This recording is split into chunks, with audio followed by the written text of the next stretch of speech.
Titulares. Alza salarial para el 2024 aún continúa en análisis.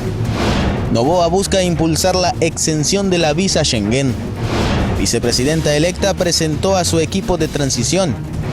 Ex juez de Yaguachi, John Rodríguez, presentó habeas corpus. En Sucumbíos decomisan más de 1 tonelada de cocaína.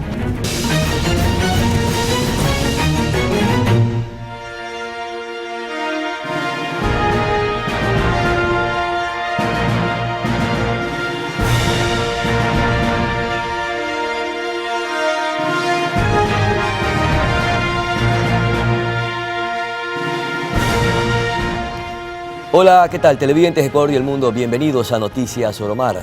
El ex vicepresidente de la República, Jorge Glass, se pronunció tras la polémica generada en los últimos días. Glass comunicó la existencia de una denuncia de extorsión presentada en la Fiscalía en contra de Soledad Padilla y Ferdinand Álvarez. Aquí iniciamos. Además, la justicia tiene otros aspectos relacionados a este tema. Empezamos con la primera nota, amigos televidentes en todo el país. La Asamblea Nacional aún no se posesiona y ya se registran 4 bajas en 2 movimientos, 1 en Revolución Ciudadana y 3 en Construye.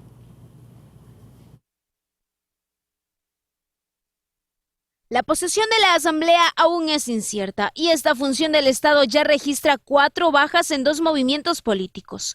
Se trata de Revolución Ciudadana y Construye. En el correísmo fue el asambleísta reelecto Ferdinand Álvarez, quien públicamente presentó su desafiliación y renuncia voluntaria tras un problema a la interna del movimiento con el ex vicepresidente Jorge Glass, en la que se revelaron unos audios que involucran a la ex asesora de Glass, Soledad Padilla, quien es pareja de Álvarez. Recordemos que en la disuelta asamblea, Álvarez era el presidente de la Comisión de Participación Ciudadana, desde donde se interpelaba a los ministros del actual gobierno. Sin embargo, con su salida a la bancada queda con 51 legisladores. Del Consejo de Administración Legislativa CAL, de las autoridades al frente de la Asamblea, es un anhelo lógico y, siendo la bancada más numerosa, doblemente lógico. Sin embargo, ya en otras ocasiones, como en el 2021, para lograr las condiciones de gobernabilidad al interior de las fuerzas que integraban el Pleno de la Asamblea, se replanteó y se acordaron otros nombres. Acá no estoy yo a cargo de esas conversaciones, eso se hace a nivel de Buró Nacional y Directiva Nacional, pero sería muy lógico ese anhelo. Mientras que en el caso de Construye, los 3 asambleístas que abandonaron dicho bloque son Adriana García, legisladora nacional, John Polanco, representante de Esmeraldas, y María Fernanda Jiménez del Guayas. Según la asambleísta Adriana García, ellos pertenecen a Gente Buena, movimiento que se alió con Construye, y al parecer estarían en conversaciones con Sociedad Patriótica y la alianza Actuemos para estructurar una bancada, por lo que Construye podría terminar con 26 integrantes y no con 29, que fue lo que obtuvo en las últimas elecciones. Anaí Vélez, Noticias Soromar. Mientras tanto, el Consejo Nacional Electoral inició con la entrega de credenciales a los asambleístas electos de Azuay, Esmeralda, Los Ríos, Galápagos, Sucumbíos, Napo, Orellana, Pastaza, Morona, Santiago, Zamora, Chinchipe e Imbabura. Son 116 legisladores de provincias los que recibirán sus documentos en el transcurso de esta semana, mientras que el 13 de noviembre recibirán los asambleístas por Pichincha, los nacionales y los del exterior, con los que se completan los 137 legisladores. Y en la provincia de La Azuay, los 5 asambleístas electos también recibieron sus credenciales por parte del Consejo Nacional Electoral y ofrecieron trabajar sin banderas políticas. El 20 de agosto de 2023 fueron elegidos y este martes 24 de octubre, Leonardo Berresueta, Mabel Méndez, Adrián Castro, Diego Matovelle y Sofía Sánchez recibieron sus credenciales. Son los 5 asambleístas de la Azuay, cada uno con su legislador alterno, quienes una vez más manifestaron su deseo de trabajar por las necesidades de la provincia. Como la seguridad, la descentralización, la vialidad, entre otras. Seguramente cada movimiento o partido al que nos debemos tendrán posiciones diversas en temas nacionales, pero cuando de la Azuay se trate, esas diferencias simplemente no existen. Adrián Castro, por ejemplo, no descarta la posibilidad de integrar una de las comisiones legislativas. No puede ser posible que se nos roben la plata descaradamente en este país cuando hay cosas que están pasando alrededor y que se necesitan urgentemente la atención de la gente, como por ejemplo esa deuda enorme con la gente de Marianza. Les ofrecieron 7 viviendas, nada de eso ha ocurrido. Para lograrlo, destacaron la palabra unidad, la que aplicarían durante su periodo como asambleístas, en favor de la SUAY, en favor del país. Creo que el país no puede quedarse empantanado en los escándalos y el país tampoco puede quedarse simplemente en una oposición al gobierno de turno por oponerse. Que obviamente estaremos vigilantes de que se cumplan las propuestas de campaña, pero empujaremos las propuestas económicas y macroeconómicas. De ahí que aspiran a reuniones con Daniel Noboa, presidente electo. Para poder tener delinear una agenda política, agenda legislativa mínima. Ofrecimientos en medio de los desafíos que tuvo que afrontar el Consejo Nacional Electoral al tratarse de unas elecciones anticipadas, tras un decreto de muerte cruzada en mayo de 2023. Rujanaf, reconocido doctor, concejal del cantón Yaguachi y ex esposo de la alcaldesa de esta localidad en la provincia del Guayas, murió tras recibir disparos de parte de presuntos sicarios. El hecho violento ocurrió en la parroquia rural Virgen de Fátima, luego de que el ciudadano saliera de una reunión familiar. Yaguachi es uno de los cantones de la provincia del Guayas que se mantiene en zozobra por la delincuencia. La alcaldesa del cantón había solicitado a la policía que redoblen la presencia de la zona tras una balacera ocurrida el fin de semana pasado.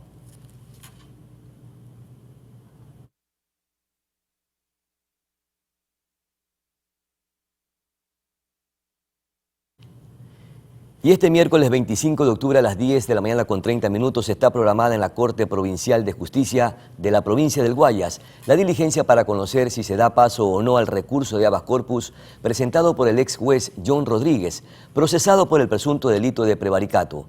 La sala que se conocerá el caso está integrada por los jueces provinciales Mauricio Suárez Espinosa, Jaime Hurtado del Castillo y Ricardo Jiménez Ayoví. Recordemos que ya el pasado 24 de agosto, el Tribunal Contencioso Electoral halló culpable a la ex jueza de infracción muy grave por interferir en el funcionamiento de los organismos de la función electoral. Esto tras devolverle los derechos políticos al ex vicepresidente Jorge Glass.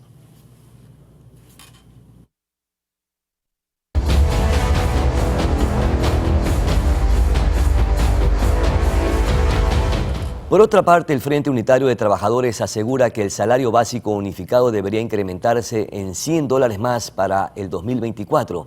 Pero mientras esto se analiza, el ministro de Trabajo informó que se espera que hasta finales de noviembre los gremios lleguen a un acuerdo. El alza salarial para 2024 es un tema que aún continúa en análisis de empleadores y trabajadores. Incremento de $100. Primero para que se cumpla lo que se ofreció tanto el que se va como el entrante, porque el que se va dijo de que va a incrementar el sueldos y no lo ha hecho, o no le alcanzó el tiempo, por obvias razones. Segundo, el entrante dijo que vas a incrementar a 550, entonces cumpliendo lo que hemos planteado, una política de exigencia, cumpla con incrementar en el 2024. Por su parte, el ministro de Trabajo espera que lleguen a un acuerdo lo más pronto posible. Luego de que en las próximas semanas reciban los insumos del Banco Central del Ecuador, los insumos del Ministerio de Economía y Finanzas y también del Instituto Nacional de Estadísticas y Censos. Con eso arrancamos el próximo 1 de noviembre, que me parece que es martes, con las 3 o 4 reuniones subsecuentes que deben haber hasta el 30 de noviembre. Por otra parte, los dirigentes también le pidieron al presidente electo Daniel Noboa que cumpla con las promesas de campaña. Y antes, realmente sin ninguna restricción, que entren a ser parte de las universidades. Tienen que hacer un acuerdo con las universidades y esperamos que cierto cumpla eso, que entren a las universidades. Y 2, él ofreció para nuestros hermanos, padres, familiares, tíos, jubilados, ofreció pagarles un básico. Le decimos al gobierno del señor Noboa, muy bien, pero pongan el 40%. Se espera que los tiempos legales le alcancen al gobierno de Guillermo Lasso para definir el sueldo del 2024. Anaí Vélez, Noticias Soromar. El presidente electo Daniel Noboa señaló a través de un comunicado que consiguió el respaldo del gobierno español a Ecuador en su objetivo de lograr la exención de la visa Schengen en el Parlamento Europeo. Noboa compartió la noticia en un encuentro con migrantes ecuatorianos realizado en la sede consular de Ecuador en Roma, donde además indicó que habló de la exención de visa Schengen en una extensa reunión con Pedro Sánchez, presidente del gobierno español, quien comprometió su apoyo. El comunicado resalta que el auspicio de un país comunitario, en este caso España, es vital para la comunidad europea. Incorpore el tema en su agenda, además de una de las principales tareas de la futura canciller Gabriela Sommerfield, lograr que la comunidad europea elimine el requisito de la visa para los ecuatorianos.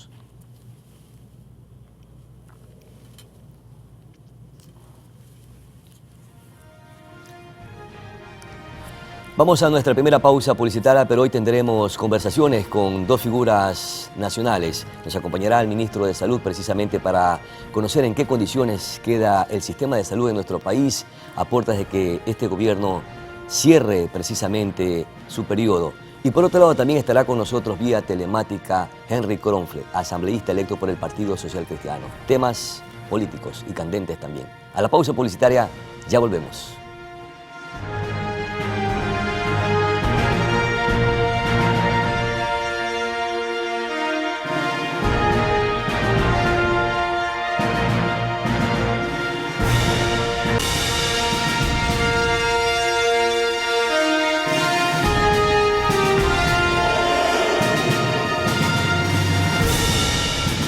Seguimos con más información, esto es Noticias Soromar.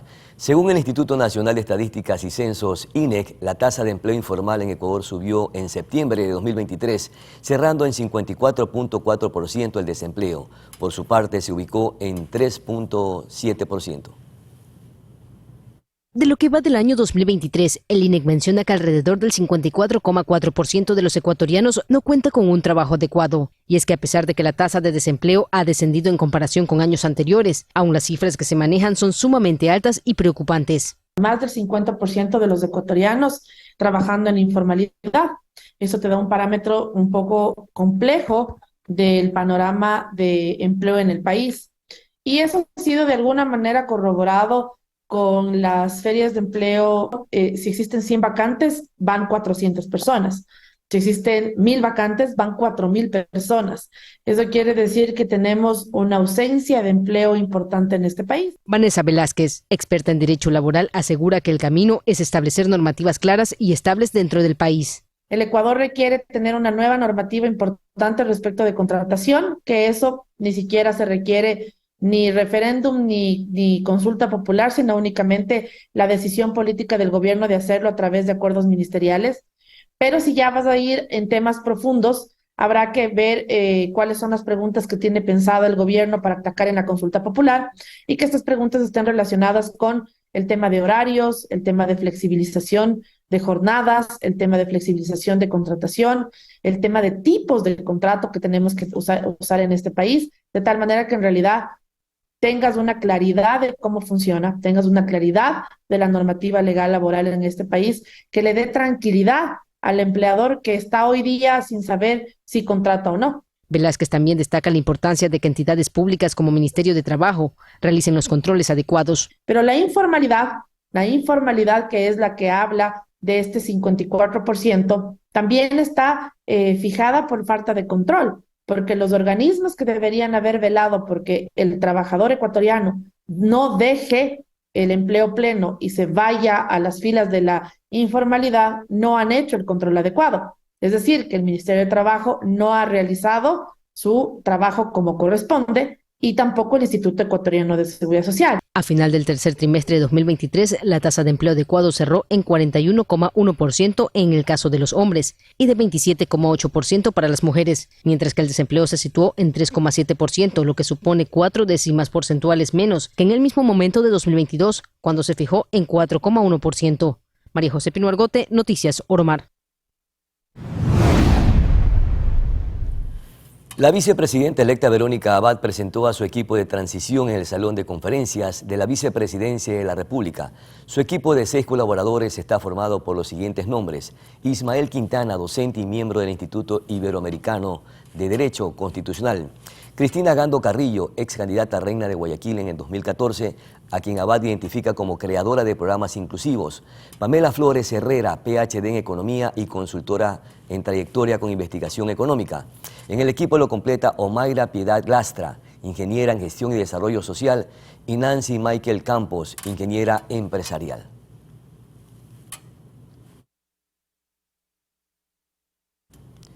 El presidente Guillermo Lasso inauguró en Quito el 10º Centro Violeta a beneficio de mujeres que han sufrido violencia. Estos establecimientos son una iniciativa del gobierno en conjunto con el Ministerio de las Mujeres y Derechos para brindar ayuda psicológica, legal y humanitaria. El presidente recalcó que antes de su salida dejará inaugurado 13 de estos centros en todo el territorio nacional y asignó un presupuesto para construir 24 centros más, uno para cada provincia. Asimismo, en los próximos días se inaugurará otro centro en Santa Elena y a finales de este año se prevé la implementación en Santa Cruz, Azogues, Huaquillas, Guaranda y Babahoyo.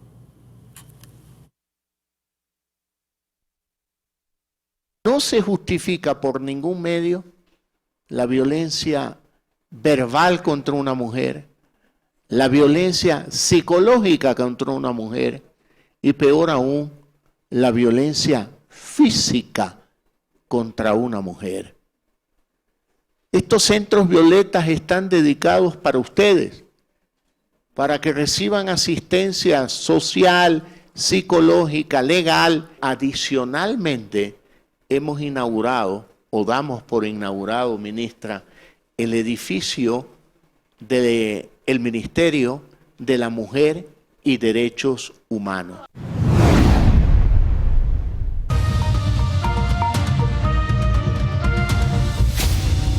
Ya nos acompaña el ministro de Salud, José Ruales, a quien saludamos vía telemática. Muchísimas gracias. Hoy es el Día de los Tirantes, mi querido José Ruales. Muchísimas gracias por atender esta conversación. Bueno, 2023. Buenos días, muchas gracias. Siempre, todos los días son días de tirantes. Muchísimas gracias.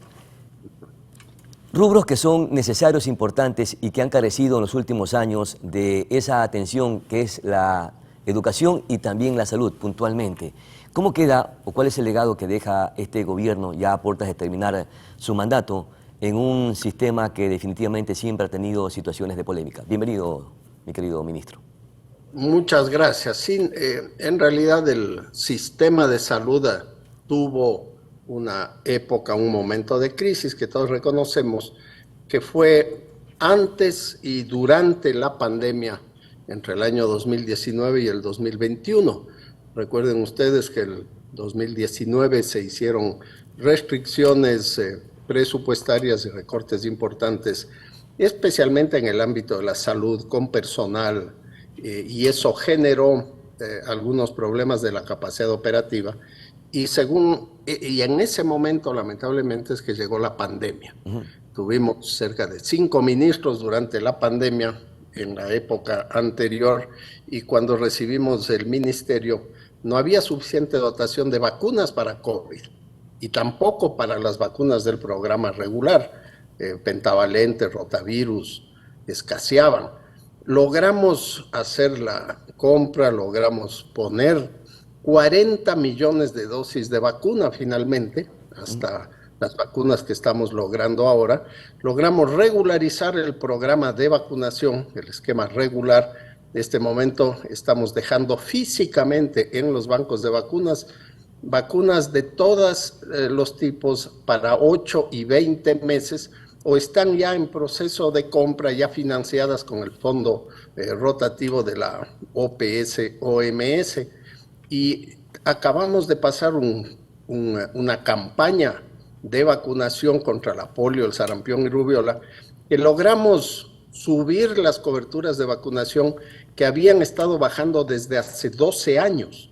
Normalmente las coberturas de vacunación tienen que estar sobre el 90 o 95%, y encontramos que en el 2020 llegaron hasta el 70%, poniendo en alto riesgo a nuestros niños de reintroducción de vacunas que ya pueden estar eliminadas. Logramos Perfecto. un 97% de vacunación. Ministro, sí, consideramos que ese es uno de los puntos estrellas de este gobierno y quizás el único, porque en otros servicios y en otros aspectos lamentablemente ha carecido de esa atención efectivamente a sectores que son vulnerables. En todo caso, ¿cómo queda el sistema de salud en términos generales y a cuánto ha ascendido la inversión y en qué se han invertido estos rubros?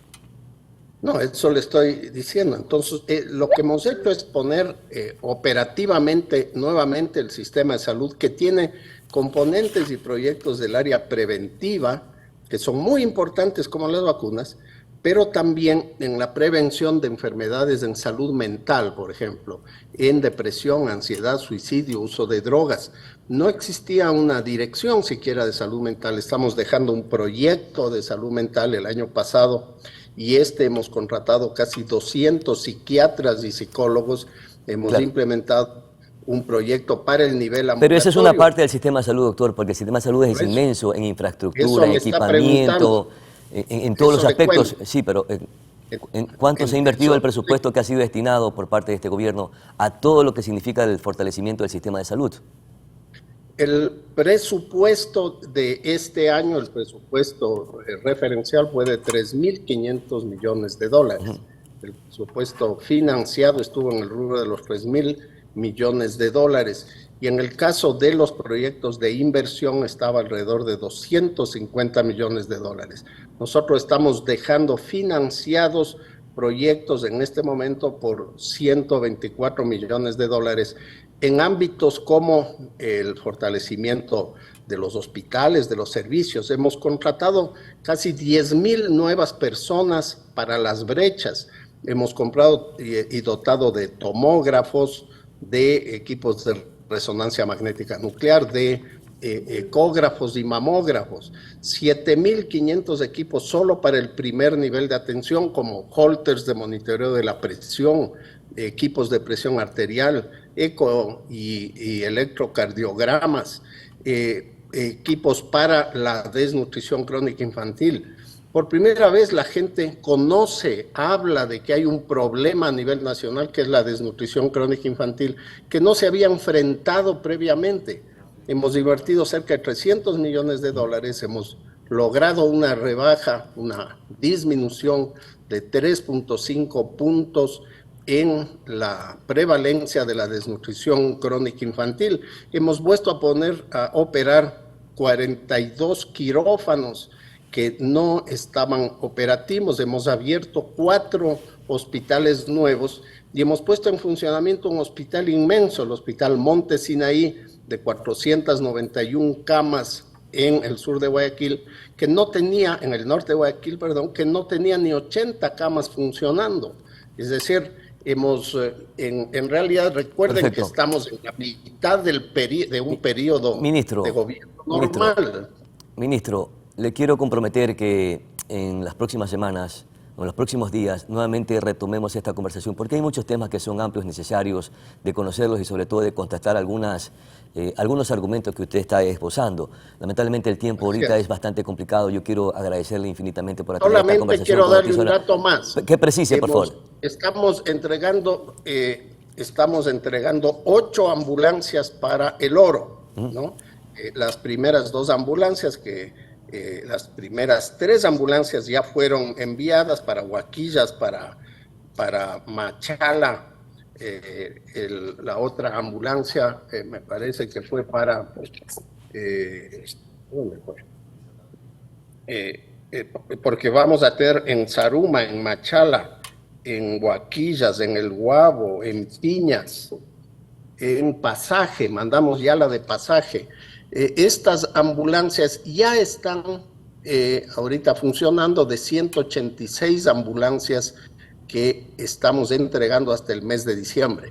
Todos los procesos de compra de equipos de mejora, como por ejemplo toda la mejora y el plan que se ha desarrollado para los hospitales, por ejemplo en Zaruma estamos en ya la rehabilitación y reconstrucción del hospital, lo mismo en Pasaje, tenemos ya listos los estudios, que es Perfecto. lo que nos demoró este año en Santa Rosa, etcétera. Tenemos muchas cosas para conversar y con gusto podemos seguir haciendo. Quedamos entonces comprometidos para una siguiente vez seguir conversando de este tema, mi querido ministro José Ruales. Muchísimas gracias por atender esta conversación. Vamos a una pausa publicitaria, enseguida volvemos.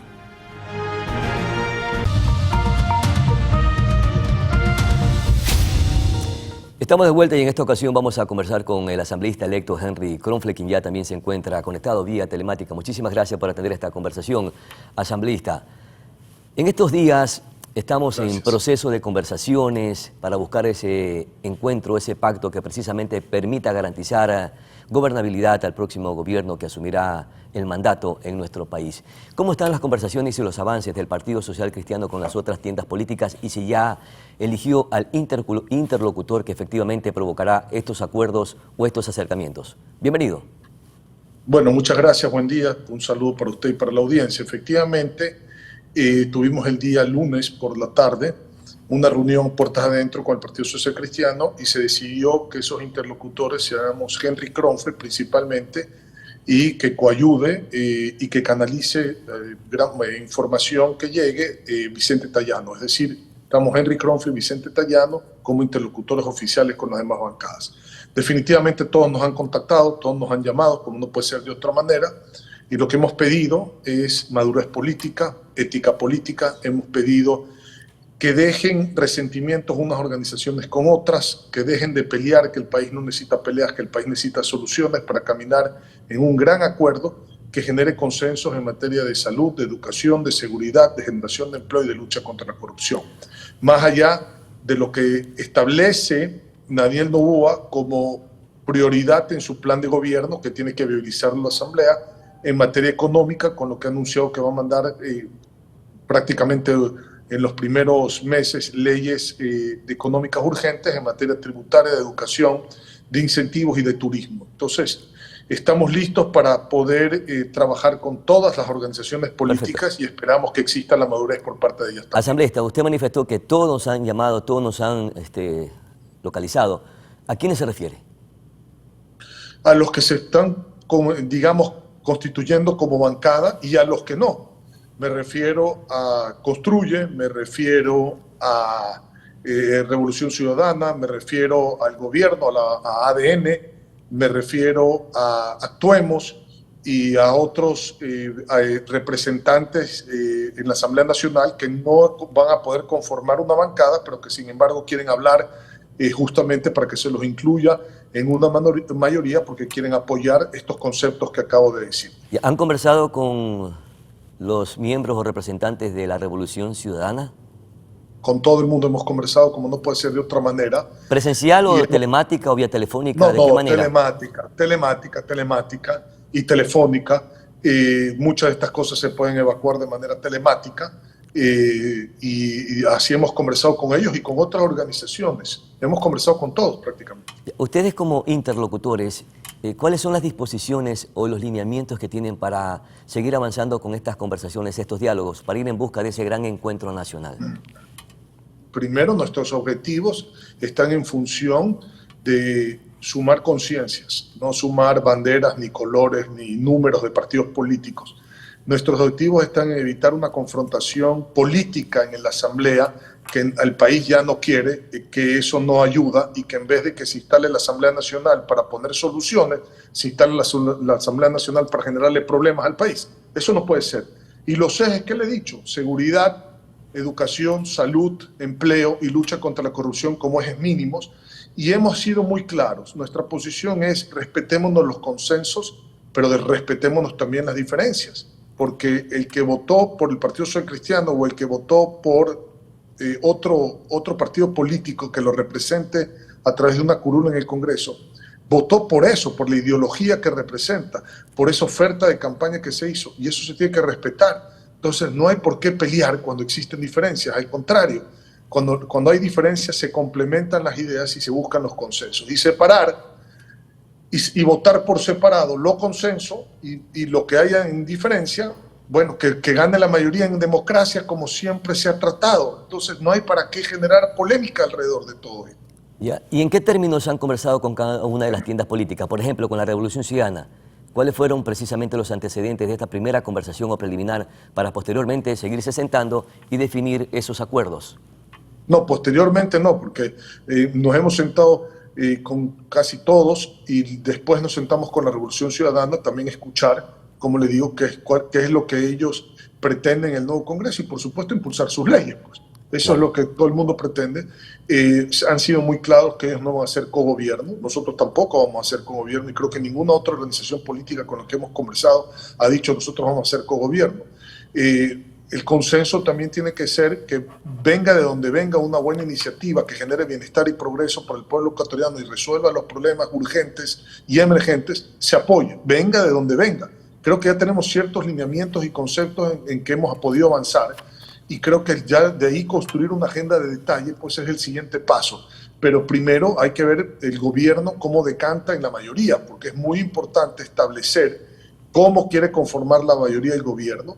Y cuando han hablado con nosotros, el gobierno, y nos han pedido una opinión, nosotros lo único que hemos dicho es, señores, ustedes lideren este proceso, ustedes son el gobierno. A nosotros nos tocó liderar el proceso hace 2 años, porque teníamos una alianza con Guillermo Lasso como Partido Social Cristiano. Corrimos en la papeleta el número 6 con el número de Creo.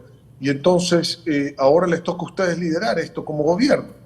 Nosotros nos vamos a adherir a una mayoría, por supuesto que sí, pero esa mayoría tiene que tener los conceptos y los lineamientos muy claros de dónde quiere caminar el gobierno y poder viabilizar un plan de gobierno y, por supuesto, guardar las diferencias cuando se tengan que guardar y estar juntos en las coincidencias. Eso es básicamente. ¿Se sumarán entonces, se sumarán a esas mayorías, estén los movimientos o partidos políticos que estén indistintamente, coincidan o no con sus ideologías? Pero por supuesto, porque el gobierno tiene que liderar esto y nosotros vamos a sumarnos a esa mayoría y por supuesto que lo vamos a hacer porque creemos que el Ecuador no puede tener ya más pelea o aislamientos o diferencias políticas que generen obstrucción absolutamente todo. Eso no puede existir en el Ecuador. Entonces el Ecuador tiene que caminar como un solo país, amarillo, azul y rojo. Claro, entonces van a desechar, asambleísta, van a desechar esa posibilidad de ese pacto que ustedes mantuvieron con la Revolución Ciudadana y en esta ocasión sí van a permitir y garantizar esa gobernabilidad. No, a ver, discúlpeme, pero tengo que corregir su pregunta porque usted está aseverando algo que no es así. Si usted revisa, dato mata relato, discúlpeme que se lo diga así. Si usted revisa, hubieron 640 y pico de votaciones en el Congreso Nacional en los últimos 2 años. 322 veces, es decir, 49% de las veces votó el gobierno con la Revolución Ciudadana. Si hubiera existido ese pacto que usted dice, ¿cómo es que el Partido Social Cristiano votó única y exclusivamente 47 veces y 640 y pico? Es decir, el 7% votó el Partido Social Cristiano con Revolución Ciudadana sin el gobierno. Entonces, dato mata relato. Ya, entonces, es un relato, entonces hubieron algunas o varias coincidencias. Terminar nada más un segundito. Hay una falta de ética política cuando se dice primero que la Asamblea no dejó gobernar y segundo que existían pactos de esta naturaleza. Y la Asamblea no gobierna, la Asamblea legisla y fiscaliza. Por lo tanto, es absurdo que un plan de gobierno se pretenda decir que lo bloquea la Asamblea Nacional. Sí, pero permite la gobernanza o permite también también desestabiliza a un gobierno. En todo caso, mi querido asambleísta, le hago una consulta. ¿Quién decidirá de estos acuerdos si se aceptan o no con las diferentes tiendas políticas? Los interlocutores, que en este caso usted está como interlocutor, los asambleístas electos o el líder del Partido Social Cristiano. ¿Quién define finalmente esto? No, pues para eso tuvimos una reunión previa en donde se delegó oficialmente la vocería y los lineamientos con los cuales nosotros podemos trabajar a justamente los voceros. Es decir, en el momento que se están entablando de alguna manera estas conversaciones para llegar a acuerdos, no me hable de pactos y no me hable de reparto, porque hay que distribuir los puestos en el Congreso porque le compete a cada asambleísta tener un puesto en el marco del Congreso. Imagínense si eso lo vamos a llamar reparto. Y no me hable de pactos porque el país necesita consenso y necesita acuerdos. Por eso es que yo hablo de acuerdos, no de pactos. Aquí nadie está pactando nada, aquí estamos acordando cómo podemos sacar el país adelante.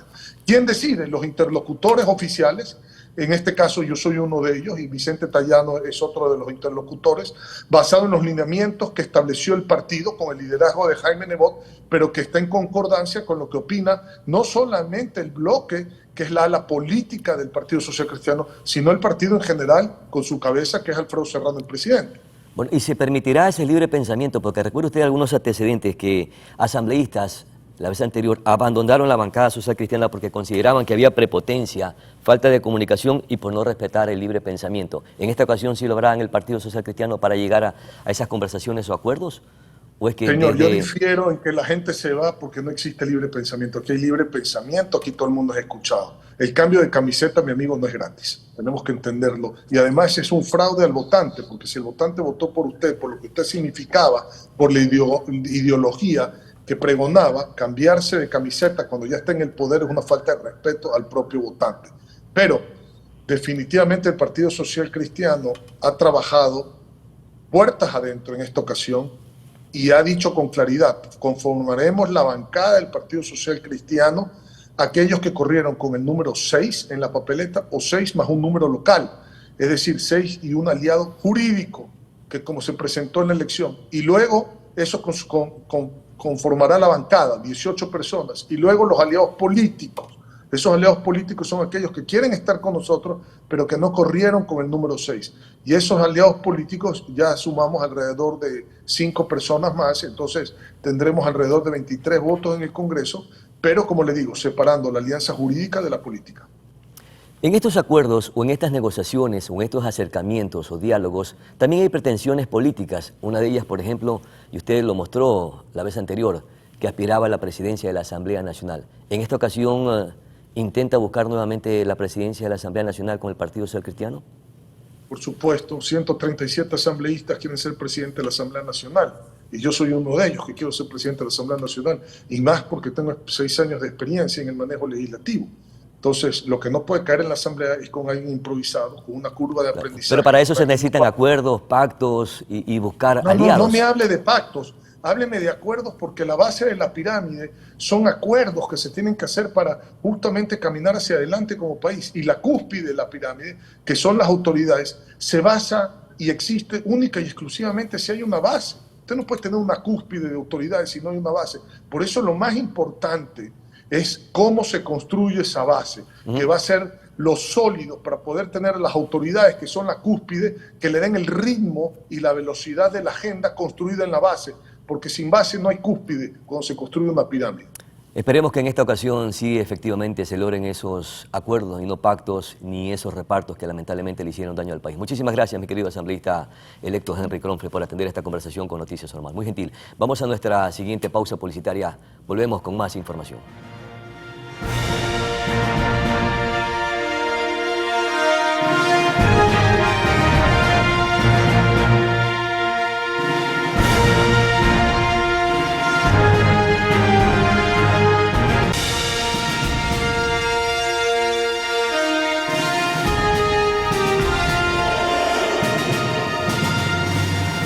Mucha atención con la siguiente información. Más de 1 tonelada de pasta de base de cocaína fue decomisada al interior de un camión durante el desarrollo de un operativo en Sucumbíos. Producto de este accionar, un ciudadano fue detenido y puesto a órdenes de las autoridades para su juzgamiento.